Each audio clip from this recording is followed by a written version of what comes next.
Petrol diesel விலை உயர்வை கண்டித்து நாடாளுமன்றத்தில் காங்கிரஸ் மற்றும் திமுக கட்சியினர் வெளிநடப்பு செய்திருக்கிறார்கள். அதனை அண்மை செய்தியாக நாம் பார்த்துக் கொண்டிருக்கிறோம். கூடுதல் விவரங்களை நம்முடைய செய்தியாளர் சுசித்ராவிடம் கேட்கலாம். சுசித்ரா, விவரம் என்ன? பெட்ரோல் டீசல் மற்றும் சமையல் எரிவாயு விலை உயர்வு குறித்து விளக்கம் அளிக்க வேண்டும் என்ற ஒரு கோரிக்கையை இன்று மக்களவைக்கு வந்த மத்திய நிதியமைச்சர் நிர்மலா சீதாராமனிடம் எதிர்க்கட்சி எம்பிக்கள் எழுப்பிய பொழுது அவர்களுடைய அந்த கோரிக்கைக்கு பதில் வழங்குவதற்கு அவைத்தலைவர் மறுப்பு தெரிவித்ததை அடுத்து தற்பொழுது எதிர்க்கட்சி எம்பிக்கள் அனைவரும் தற்பொழுது வெளிநடப்பு செய்திருக்கிறார்கள். காங்கிரஸ், திமுக, தேசியவாத காங்கிரஸ், சிபிஐ, சிபிஎம் உள்ளிட்ட அனைத்து எதிர்க்கட்சி எம்பிக்களும் தற்பொழுது மக்களவையிலிருந்து வெளிநடப்பு செய்திருக்கிறார்கள். பெட்ரோல் டீசல் மற்றும் சமையல் எரிவாயு விலையானது தொடர்ந்து 3வது நாளாக தற்பொழுது உயர்த்தப்பட்டு வருகிறது. இதற்கான விளக்கமானது மத்திய அரசிடமிருந்து வழங்கப்பட வேண்டும்.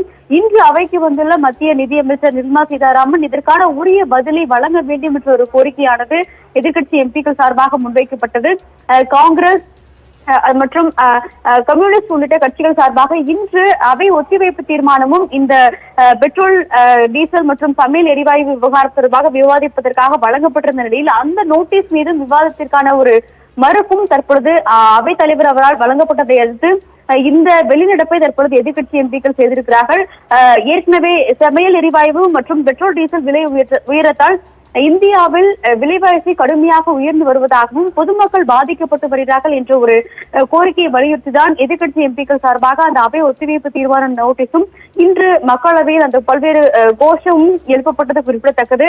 ஆனால் அவர்களுக்கு பதில் அளிப்பதற்கு இன்று நேரம் இல்லாத காரணத்தினால் இந்த விவாதத்தை எடுத்துக்கொள்ள முடியாது என்ற ஒரு மறுப்பானது அவைத் தலைவரிடம் வந்ததை அடுத்து தற்பொழுது அனைத்து எதிர்க்கட்சி எம்பிக்களும் திமுக, காங்கிரஸ், கம்யூனிஸ்ட் உள்ளிட்ட அனைத்து எதிர்க்கட்சி எம்பிக்களும் தற்பொழுது மக்களவையிலிருந்து வெளிநடப்பு செய்துள்ளது குறிப்பிடத்தக்கது. அபிநயா, விவரங்களுக்கு நன்றி சுசித்ரா.